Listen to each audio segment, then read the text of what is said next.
Hoy tenemos un programa con un médico de prestigio mundial, un hombre que no solamente va a mejorar nuestra calidad de vida, sino que va a lograr que vivamos muchos más años. Es pionero en lo suyo, y estoy hablando de prestigio europeo y mundial. Es un médico que se llama Dr. Ángel Durantes Prados, licenciado en Medicina y Cirugía por la Universidad Autónoma de Madrid, con la calificación de sobresaliente, especialista en Medicina de la Educación Física y el Deporte, doctor en Medicina y Cirugía cum laude, una distinción no muy fácilmente otorgada por la Universidad Autónoma de Madrid. El doctor Ángel Durantes Prados es el médico pionero en España de la medicina preventiva, proactiva y la medicina para el envejecimiento saludable. Actualmente dirige su clínica en Madrid, donde atiende a sus pacientes aplicando de manera integrativa los últimos avances de la medicina, las 7P. Ustedes, bueno, si están un poco familiarizados con los avances de este tema, el expresidente de los Estados Unidos, Barack Obama, hizo mención a este tema y estuvo bastante involucrado al respecto. La 7P, que significa la medicina preventiva, proactiva, participativa, predictiva, personalizada, placentera y precisión, que significa la iniciativa para la medicina justamente de precisión, que resume todos los conceptos anteriores. Muy buenas tardes, estimado doctor Ángel Durantes Prados. Un gusto enorme tenerlo con nosotros. Buenas tardes y muchas gracias por vuestra invitación. Bueno, debo disculparme en nombre de toda la gente que hacemos realidad este canal, porque hoy usted tendría que estar sentado a mi lado, pero dadas las condiciones y las cifras que aterrorizan con el COVID-19, el canal pensó que no era prudente movilizarlo de Madrid, de su clínica, hasta Majadahonda, donde están los platós, y estar acá con nosotros. Pero eso, estamos en deuda con usted y nuestra palabra va a misa, lo vamos a cumplir. Muy bien, doctor, lo haremos en otro momento. ¿Qué opina de todo esto que nos está pasando?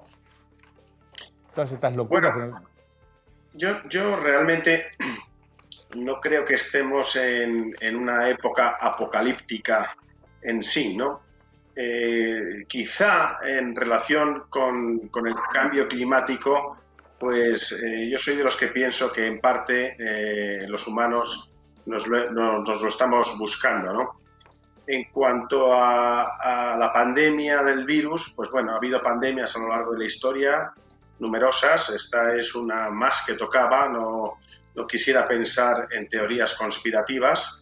No. Y quiero ver la parte buena de todo esto, y es lo rápido que se está reaccionando, lo mucho que se tardó en conseguir una vacuna en las anteriores pandemias, aunque no tan grandes, mundiales como esta, y cómo ahora, pues en realidad, esta pandemia, que es de abarque mundial, pues bueno, la reacción es dura, porque efectivamente está habiendo millones de infectados, hay centenas de miles de muertos, pero si vemos la parte positiva, es que la reacción de la ciencia, la velocidad en la que se está reaccionando es bastante alta, lo cual nos hace pensar que probablemente en un futuro, cuando aparezca otra, que muy probablemente aparezca, pues todavía reaccionaremos de manera más rápida, contundente y precisa. Esa es la visión positiva que quiero ver.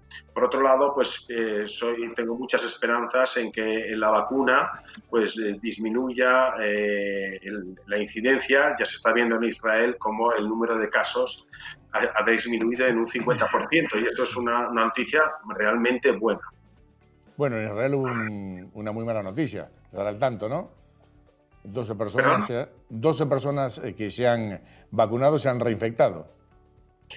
Sí, bueno, realmente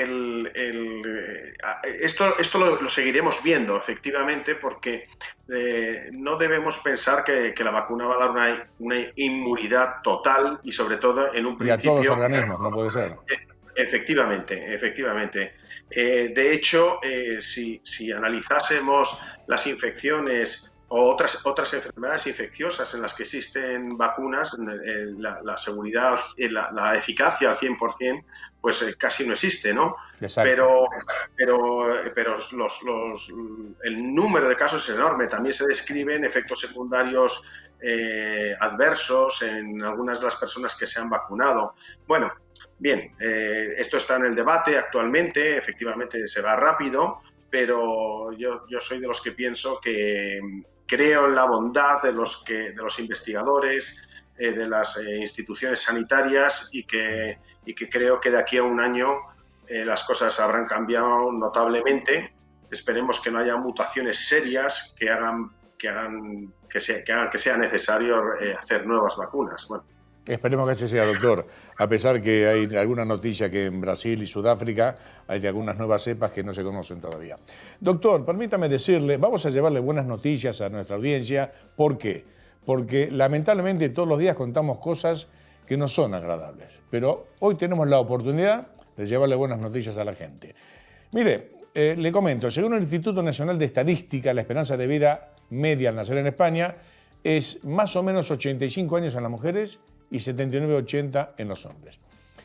¿Qué nos puede decir? Eso se puede mejorar en sus manos, puede ser abarcativo a mucha gente, porque se me ocurre que esto no es para toda la gente, ¿no? Porque genéticamente hay problemas, gente que no se cuida, desgracias, enfermedades. Bueno, la esperanza de vida media es realmente la media estadística a la que muere la gente, ¿no?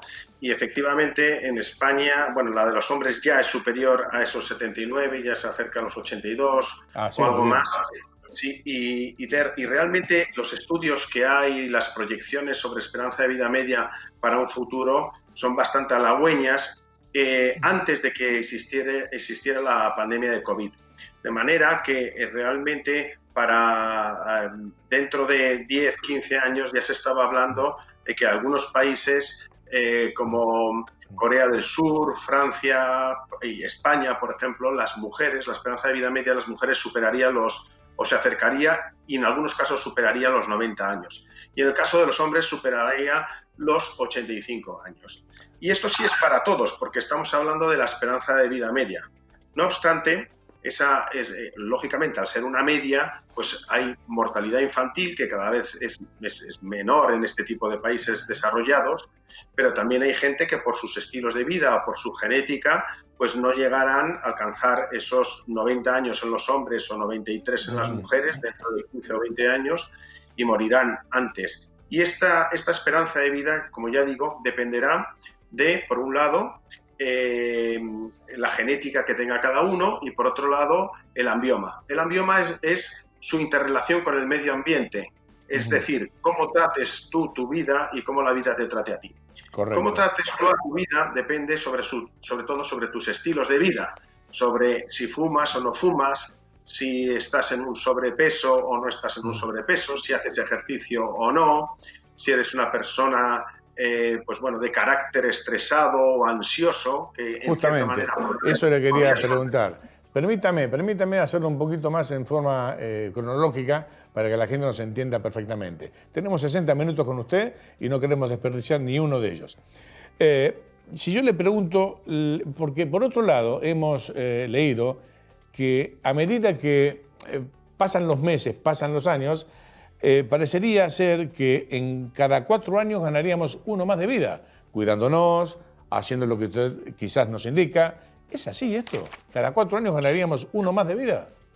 Sí, bueno, eso es, si nosotros analizamos el incremento de la esperanza de vida en el último siglo, más o menos ese es el incremento de la esperanza de vida por cada año, ¿no? De 3 meses por año.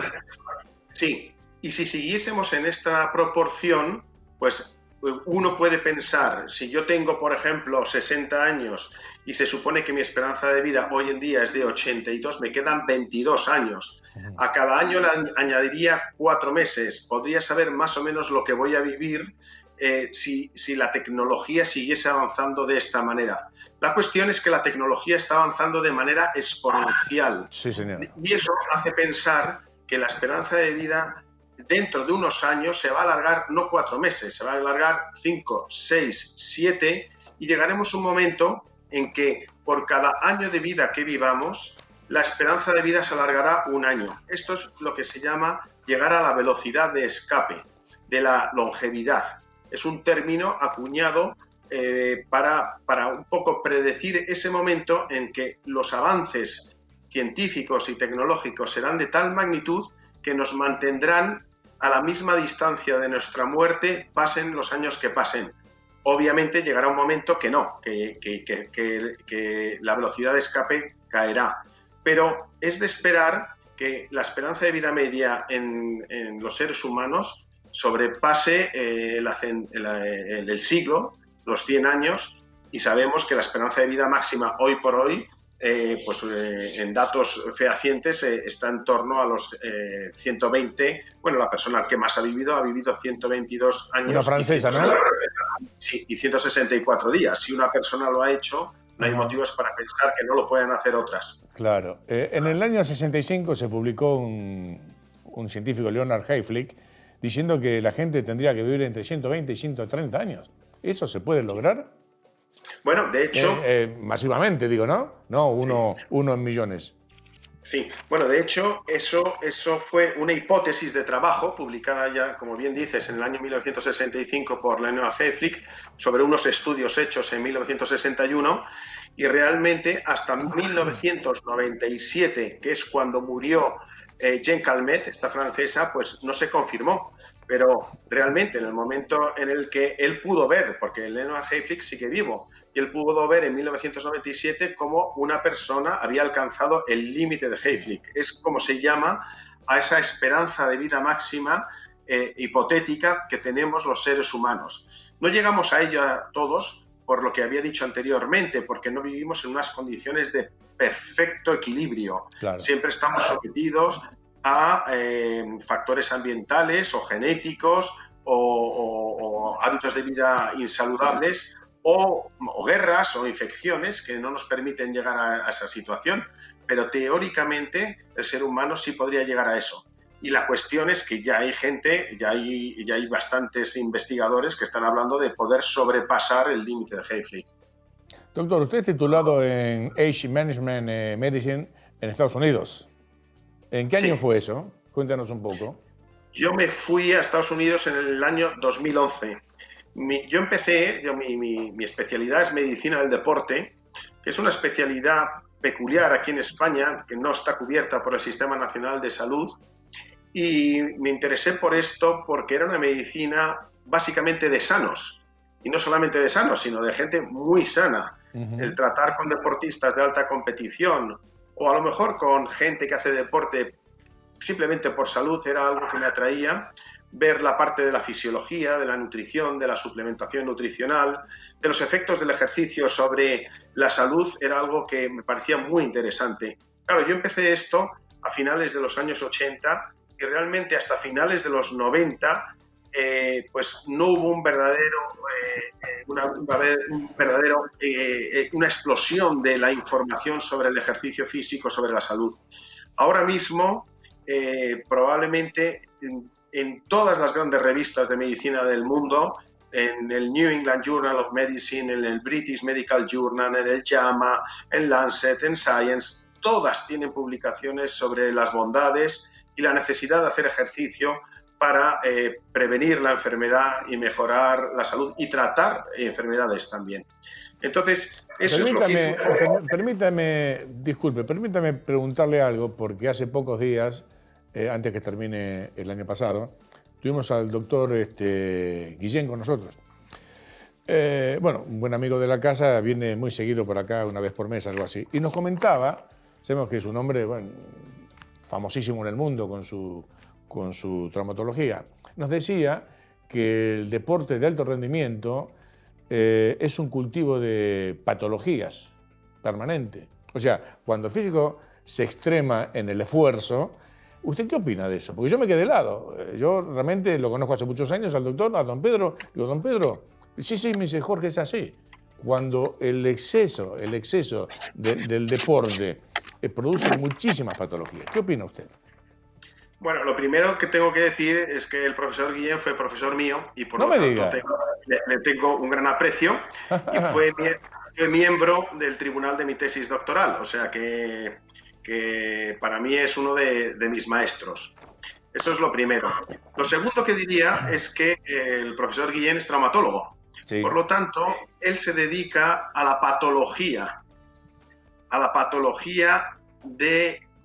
y en gran parte a la patología del deporte. Por lo correcto. tanto, él tiene una visión del deporte de alta competición desde la visión de la patología. A él le llegan los deportistas que se han roto Exacto, haciendo deporte. ¿Bien? exacto.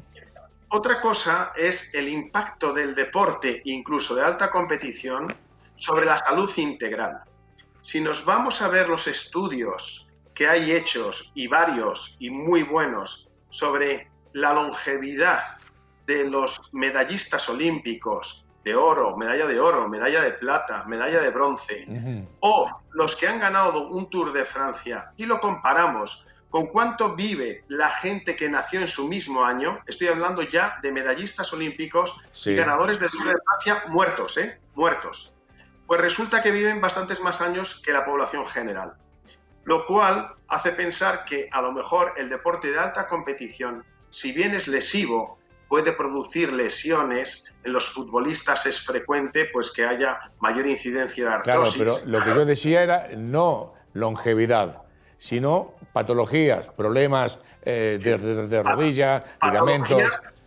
patología traumatológica. Claro, Pero claro. si Longevidad es nos otra vamos, cosa. Seguro que claro, una persona que apuesta a claro, la vida y se cuida tiene que vivir por naturaleza mucho más o algo claro. más. Sí, bueno, también hay su debate, ¿no? Pero si luego nos vamos a ver la incidencia de cardiovascular, demencia, diabetes y el resto de las patologías crónicas no transmisibles, se ve que aun siendo de alta competición tienen menor incidencia que la población general. Excepto cuando hay golpes. El futbolista que cabecea el balón, el boxeador que tiene un golpe en la cabeza, en ese caso sí hay mayor incidencia de enfermedad neurodegenerativa. Ajá. ¿Y los jugadores del fútbol americano? ¿Qué me cuenta de esa También gente? están dentro de ese grupo. Hay, Porque el fútbol hay americano, muchas muertes prematuras ahí, ¿eh?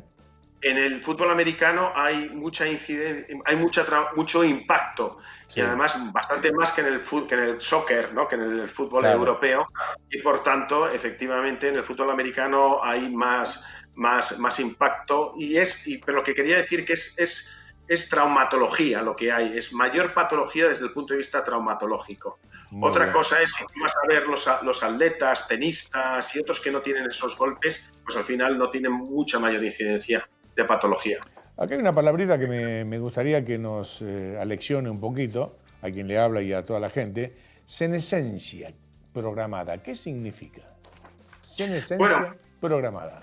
bueno dentro de las teorías del envejecimiento, una de las teorías es que estamos programados ya para envejecer, ¿no? Esa es una de las teorías. La otra es que no estamos programados, que envejecemos simplemente por un acúmulo de daños en nuestros tejidos y en nuestras células por el paso del tiempo. Pero la senescencia programada sería algo así como lo que se conoce como obsolescencia programada. Obsolescencia programada es lo que le pasa a tu coche, a la lavadora y a la bombilla, que sabemos que tiene una vida Nuestro destino. determinada, se estropea y al final tenemos que cambiarla. Pues bien, eso aplicado al ser humano o a los seres vivos se conoce como senescencia programada, de manera que estamos programados para nacer, crecer, reproducirnos y morir. Una vez que nos hemos reproducido, hemos cumplido con la naturaleza. A eso habíamos venido al mundo, a persistir como especie. Y a partir de entonces ya no aportamos tanto. Y es curioso cómo efectivamente es en ese momento en el que teóricamente y biológicamente podríamos ser ya abuelos, ya hemos cumplido con nuestro ciclo vital, empieza la senescencia programada. Y esto coincide más o menos con los 35, 40 años de edad. Hasta Claro, entonces, a esa es, edad podríamos ser abuelos. es la edad que uno a los 35 o 40 años cree que nunca le va a pasar nada. porque venimos plenos, potentes, fuertes, seguros. Pero yo, discúlpeme que disienta un poquitito con usted, con todo el respeto.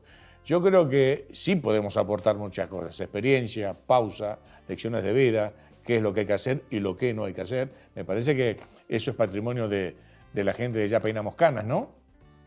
Pues no solamente no disientes conmigo, sino que te apoyo totalmente, porque estaba hablando desde Me el punto de vista... defiendo, tengo 70, me tengo que defender. No, perfecto, claro que sí. Y por eso lo que hay que intentar es que toda esa sabiduría, toda esa experiencia acumulada con el paso del tiempo, es una pena desperdiciarla por el deterioro del organismo. Entonces, es por donde va lo que es la medicina preventiva para el envejecimiento saludable, porque realmente con 60, 70, 80, 90 años todavía se puede aportar mucho a la vida. Claro que sí. Y realmente la limitación es más física que de otro tipo, no tanto intelectual. Si nosotros consiguiésemos mantener nuestros órganos y sistemas funcionales en esa nueva juventud a partir de los 50, de los 60, pues totalmente de acuerdo.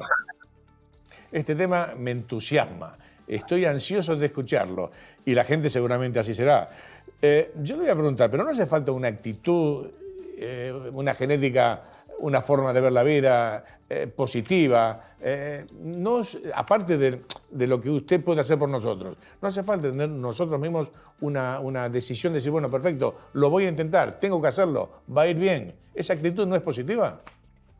Claro, por eso cuando hablamos de la medicina de las PES, la primera es casi la medicina proactiva.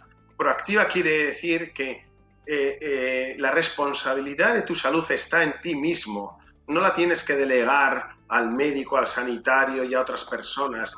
Y eso lo tienes que hacer tú porque quieres hacerlo.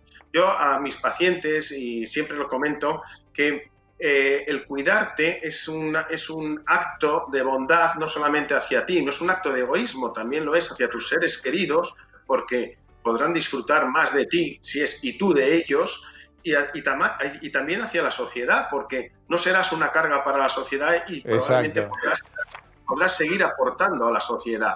O sea, eso de decir, bueno, yo no voy a morir, no quiero vivir más de 70, 75 años porque ya he cumplido todo lo que hay. Ojo, hay voces muy, muy acreditadas que defienden esto, como Emmanuel Ezequiel, que es un buen neurólogo, neurocirujano, muy metido en este mundo de la longevidad, y que él de una manera provocadora pues dice que a partir de los 70, en su caso, no va a hacer nada para seguir viviendo. Es decir, si le diagnostican un cáncer a los 75, va a decir que no se lo hará.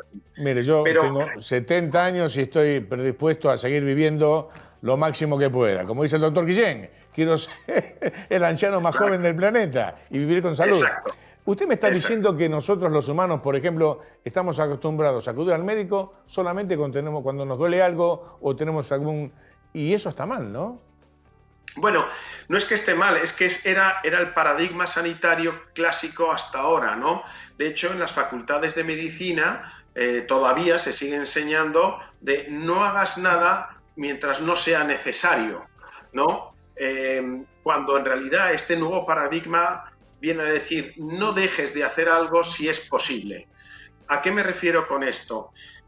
La mayoría de las enfermedades que nos llevan a la muerte y al deterioro en los países desarrollados son esas que se llaman enfermedades no transmisibles, que son la enfermedad cardiovascular, la diabetes, el cáncer, el deterioro neurocognitivo, el Alzheimer, diabetes, la osteoporosis, la artrosis. Pues bien, todas ellas no aparecen de un día para otro, se diagnostican un día, pero realmente llevan cocinándose bastantes años. La cuestión es que si somos capaces de diagnosticarlas, de ver cómo evolucionan años antes de que den la cara, en esa fase... ¿Cuántos años antes, doctor? ¿Cuántos años antes? ¿Usted cómo entra en nuestros genes?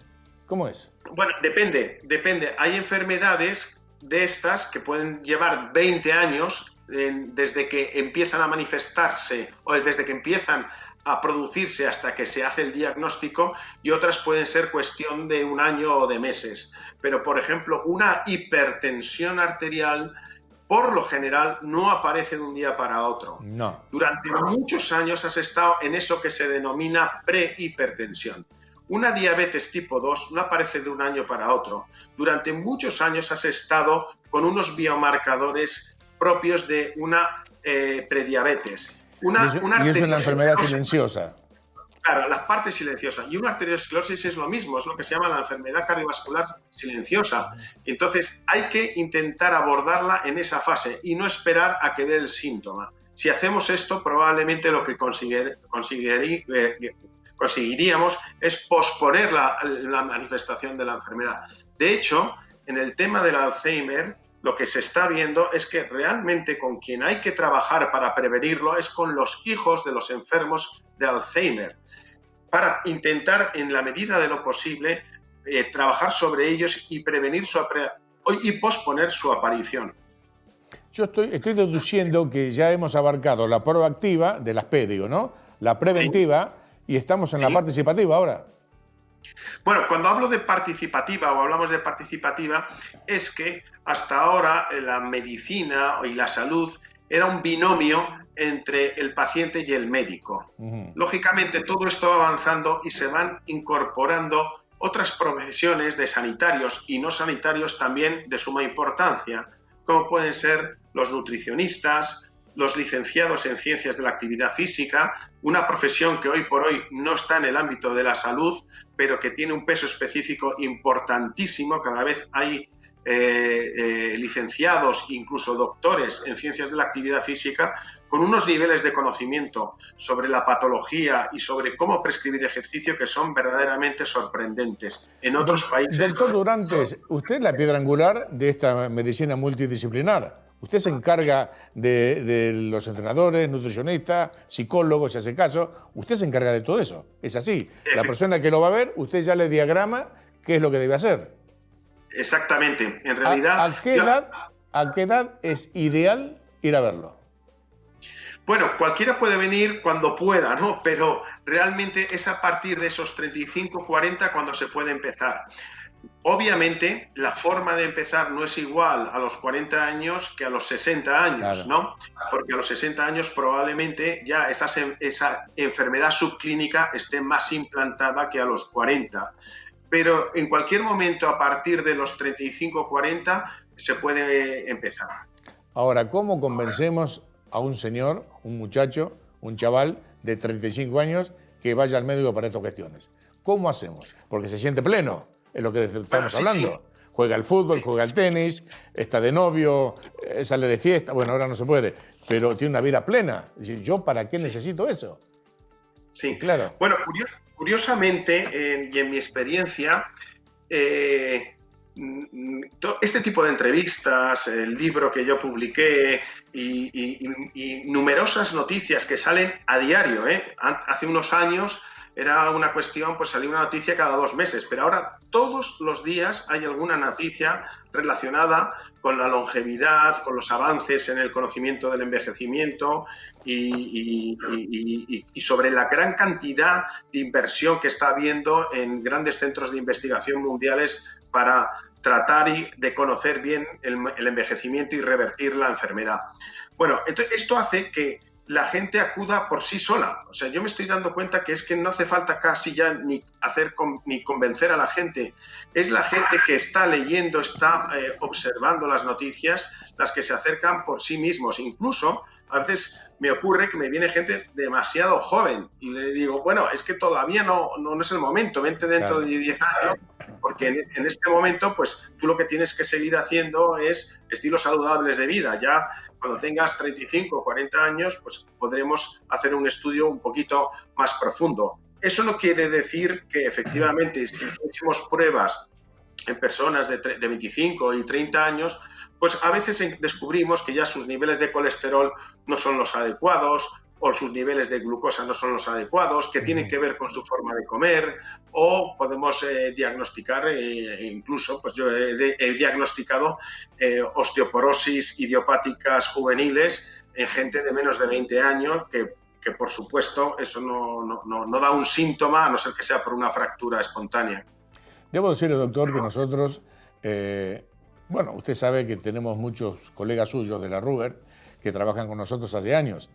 Sin ir más lejos, bueno, el doctor Vidal Peláez, que de hecho es el padrino de este canal, don Juan, lo que nos llena de orgullo por otro lado. Y siempre nos han hablado de usted muchos grandes médicos de España, porque es la medicina del futuro hoy y hay que ejercerla, porque no solamente es vivir más tiempo, sino vivir mejor. Y acá es donde me interesaría que usted nos comunique qué es lo que debemos hacer, porque cuando yo le digo cómo convencemos a un chaval de 35 años, porque me interesaría que sea masivo, que le interese a mucha gente, a los que estamos todo el tiempo viendo cómo mejorar nuestra vida, o sea, prevenir y no sufrir.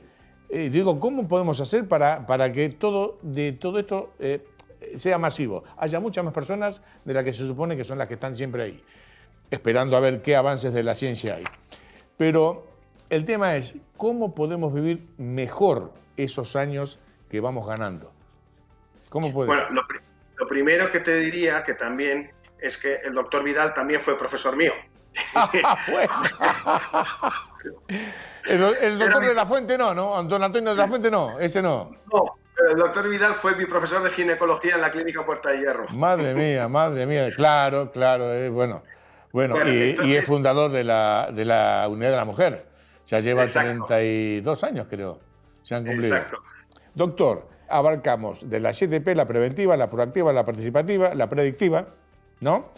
Nos quedaría la personalizada.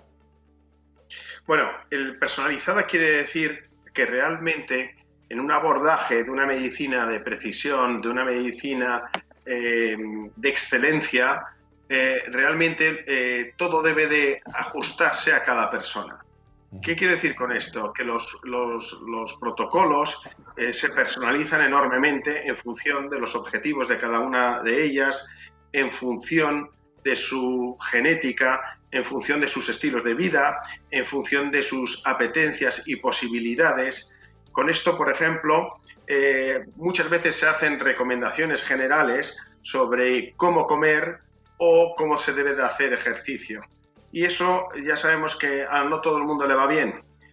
Por ejemplo, el mito de 5 comidas al día, pues conocemos todos, y si no nos vemos reconocidos entre nosotros, que no a todo el mundo le va bien comer 5 veces al día. Hay mucha gente que no le va bien desayunar. Por ejemplo, cuando estamos empezando a ver ahora muchos estudios con unos resultados magníficos en lo que se llama ayuno intermitente, ¿no? Que es hacer ventanas de ayuno más largas de lo normal y que van un poco en contra de las 5 comidas diarias. Con esto no quiere decir que no sea una buena recomendación comer 5 veces al día. Lo único que quiere decir es que no es para todos.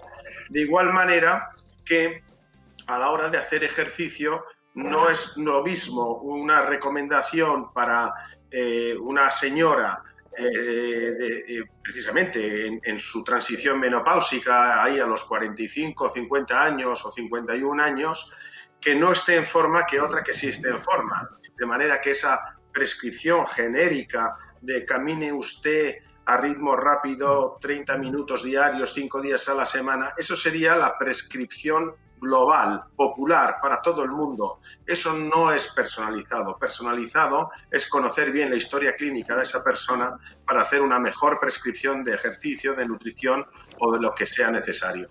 Esa es la P de personalizada. Doctor, usted en su libro y en sus consejos permanentes habla de las 5 enfermedades del envejecimiento. ¿Podríamos abordar cada una de ellas y cómo resolverlas para poder vivir más y mejor? Bueno, si supiéramos cómo resolverlas realmente eso sería un premio Nobel, ¿no? Entonces, las principales 2 enfermedades que en las sociedades avanzadas nos llevan a la muerte son la enfermedad cardiovascular y el cáncer. Ya desde hace unos cuantos años el cáncer ha sobrepasado a la enfermedad cardiovascular, precisamente porque la prevención de la enfermedad cardiovascular a través de las revisiones de los niveles de colesterol, el tratamiento con estatinas, el tratamiento de la hipertensión arterial, el dejar de fumar, todas estas actitudes y todas estas circunstancias han hecho que la enfermedad cardiovascular esté mucho más avanzada en su prevención que el cáncer. No obstante, y por eso el cáncer ha pasado a ser la primera causa de mortalidad en los países más avanzados.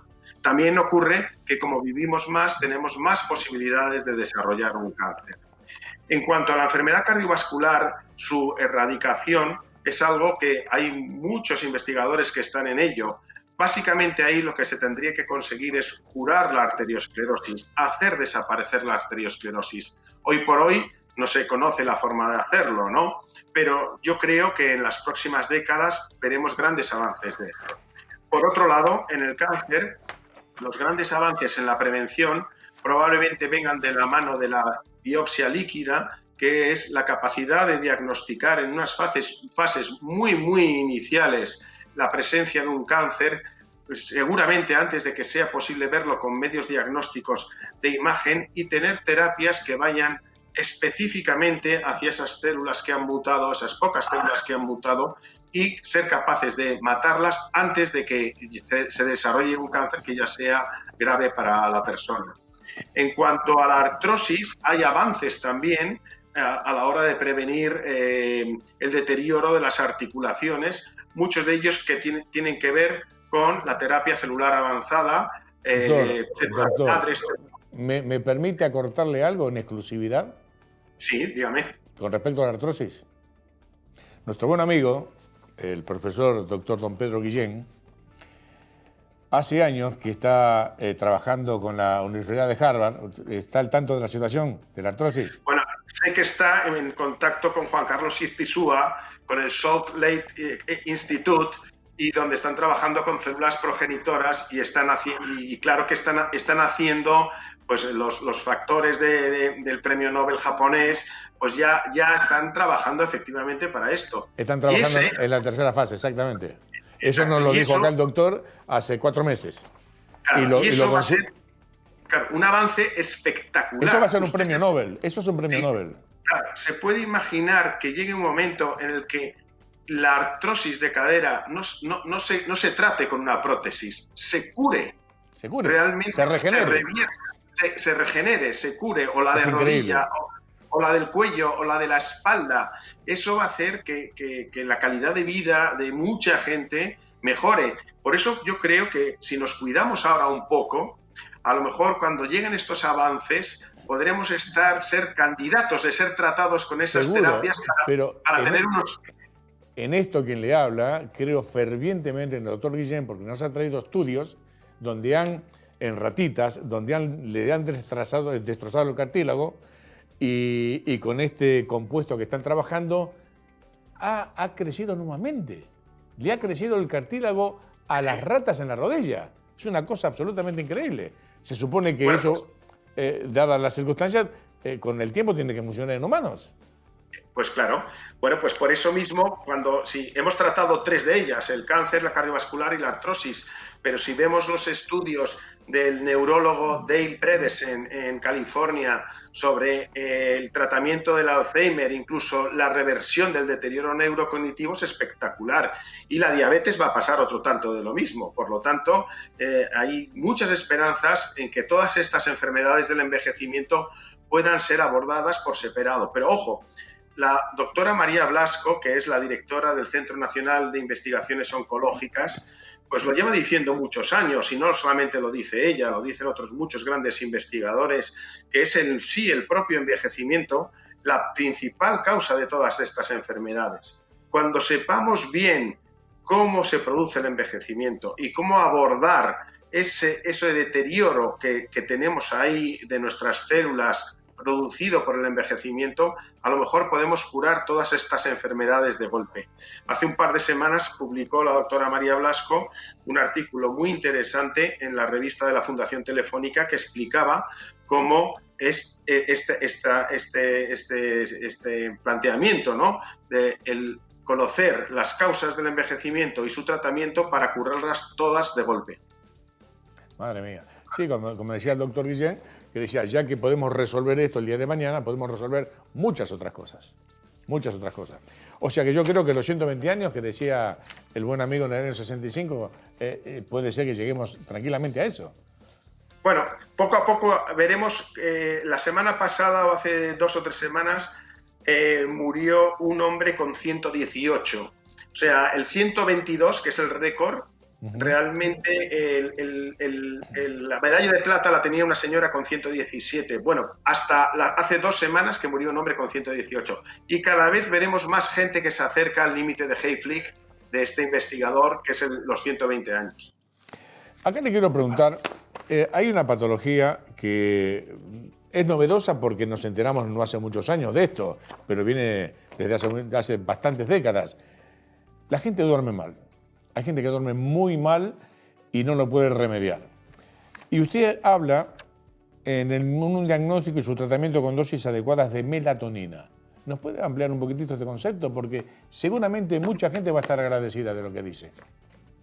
Bueno, lo primero es que la alteración del ritmo vigilia-sueño es algo casi endémico en todas las personas a partir de la década de los 40, 50. La mayoría de la gente ya empieza a tener un sueño más superficial, se despierta por la noche más fácilmente, bien por molestias, por dolores articulares, en el caso de los hombres por sintomatología prostática, en el caso de las mujeres por sintomatología de menopausia, como podrán ver más adelante los telespectadores.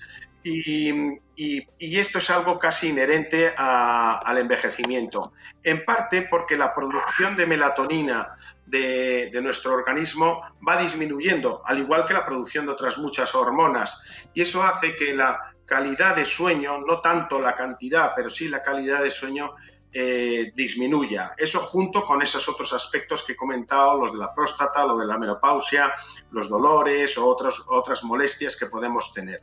Entonces, hay bastantes estudios que están viendo cómo la utilización de dosis de melatonina terapéuticas, que son bastante más altas de lo que normalmente cree la gente, que la gente normalmente, y en las farmacias se venden suplementos de 1,9 miligramos de melatonina, y yo estoy hablando de tratamientos de melatonina por encima de los 20-30 miligramos, pueden producir mejoras sustanciales en la calidad de sueño. No tanto en la cantidad de sueño, pero sí en la calidad de sueño. Y eso quiero decir que a lo mejor pues, se sigue durmiendo 5 o 6 horas, pero con una mucha mayor calidad de lo que se hacía antes de empezar a tomar la melatonina. Y todo esto se puede estudiar, ¿eh? Hay formas de medir la curva de melatonina, ver el sueño, cómo evoluciona a lo largo de la noche, y generalmente tiene buenos resultados. Y hay una patología que también lo padece muchísima gente, y mucha gente lo tiene y no sabe que lo tiene, que es la apnea. ¿En eso su especialidad puede llegar a ser algo o ya no? Bueno, nosotros, como el sueño es uno de los pilares clave de la calidad de vida y del envejecimiento saludable, básicamente la cronodisrupción, que son unos niveles inadecuados de melatonina o unos picos de melatonina desajustados en el momento de la noche, por un lado, y por otro lado la apnea de sueño, son los 2 diagnósticos más abordables o más sencillos de hacer. Entonces, sí, nosotros regularmente, de hecho disponemos en la propia clínica de la poligrafía, que si bien no es una polisomnografía compleja que se hace en un hospital, sí nos puede indicar en muchos casos la presencia de apneas y de hipoapneas a lo largo de la noche, que son las responsables de esa mala calidad de sueño.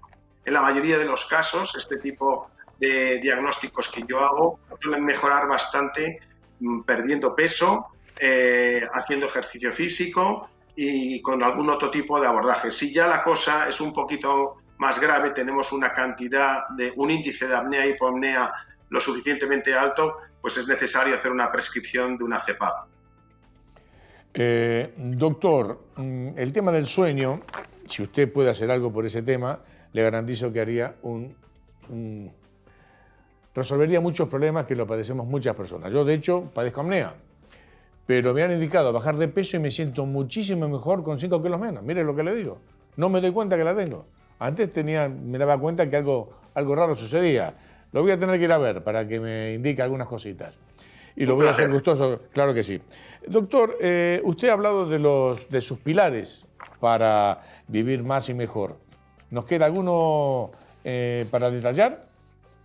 Bueno, yo creo que hay uno que sería el más importante y que yo se lo escuché hace ya bastantes años, precisamente a Leonard Hayflick, el del límite de Hayflick, el que descubrió que el ser humano podría vivir entre 120 y 130 años, después de una sesuda ponencia en Las Vegas, hablando de lo que viven las especies, distintas especies, el tiburón, la ballena, las secuoyas, algunas otras plantas, algunos gusanos.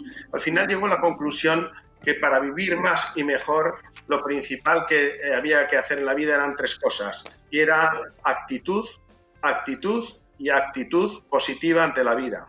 Y es algo que se me quedó grabado porque realmente en el fondo ser positivo, sortear el estrés, evitar en la medida de lo posible la tristeza y el desánimo, todo esto hace que nos mantengamos sanos. Desde hace 30 años sabemos que los avances en la psico, neuro, endocrino, inmunología han vinculado a todos estos órganos y sistemas y que el estado de ánimo repercute definitivamente sobre toda nuestra salud y que ese estado de ánimo de alguna manera podemos modularlo nosotros mismos con nuestra actitud. Así que ese es uno de los pilares que, si bien yo no puedo darte una pastilla para que seas feliz, sí puedo decirte que hagas todo lo posible por no ser infeliz. Muy bien, doctor. Bueno, lamentablemente se nos acabó la hora, pero esto es absolutamente insuficiente. Tenemos que hacer más y mucho más con usted. Yo no sé cuándo la pandemia, el nivel de contagios va a estar regulado. Vamos a estar, no sé, potables como para reunirnos. Pero si no es en plató, lo vamos a seguir haciendo en videoconferencia. Esto es muy importante para toda la gente. Doctor, le mando un abrazo muy grande. Muchas gracias nuevamente por todo lo que hace, por toda esta gente que queremos vivir más, pero mejor. Esa es la idea, vivir mejor. Porque vivir más tiempo pasándolo mal es un poco, no sé, como para pensárselo. Pero sabiendo que podemos vivir mejor y ser felices, claro que sí. Será un placer. Gracias, doctor. Un abrazo muy grande. Estamos en contacto permanente. Gracias.